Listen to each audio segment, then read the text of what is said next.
On January 3rd, Lamar Alexander will finish his third term as U.S. Senator from Tennessee. At the age of 80, he's wrapping up a career that includes 2 terms as Tennessee's governor, president of the University of Tennessee, and U.S. Secretary of Education. We talked with him today about the legacy he hopes to leave behind. Senator Alexander chose the Chickamauga Dam lock replacement as the site for his farewell interview.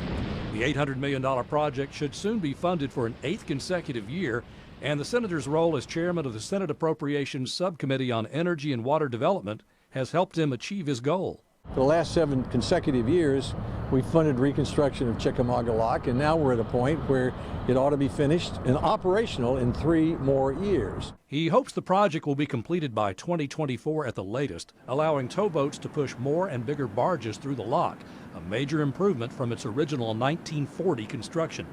Still, he leaves office with some unfinished business. There's some work on higher education I'd like to get done. I'd like to lower insurance premiums for those who aren't eligible for an Obamacare subsidy. I'd like to end surprise billing. These are things I've really worked on, and they just haven't passed. Alexander first entered the Tennessee political arena in the 1970s and has seen many changes in the mood of the electorate, both in the state and the nation. He has some concerns about where we're headed. He hopes President-elect Biden will avoid what he calls far-left policies. And if he decides to govern from the center-left rather than the left-left, then he'll be successful and he'll be able to attract Republican support. But if he gets captured by the Bernie Sanders, Elizabeth Warren wing of the party, he'll have a very hard 4 years. Unlike some fellow Republicans, Alexander has not been especially vocal in his support of President Trump. Although he has agreed with Trump on many issues, he was one of the first to call for Trump to concede the election to Biden. I know he has a lot to be proud of in terms of what he's accomplished. I'd like for that to be what people think of when they think of his time in office. Some right-wing Republicans consider Alexander a rhino, a Republican in name only, due to his differences with Trump.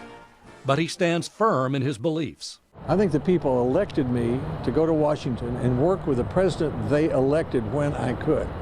So I worked with Obama on fixing No Child Left Behind, and I worked with Trump on the Great American Outdoors Act. I didn't go up there to give a running commentary on the things I didn't like about either one of them. When given the chance to deliver a final message to Tennessee voters who had supported him for almost 5 decades, he expressed his thanks. It's been a real privilege to serve the people of Tennessee as governor and United States Senator, that I've gotten up almost every day thinking I could do something to help the state or the country, and gone to bed most nights thinking I have. Senator Alexander hopes those who follow him, including Senator-elect Bill Hagerty, will focus on the national debt. He blames elected officials from both parties with allowing it to balloon, and he says it could be brought under control within 20 years if it's done on a gradual basis.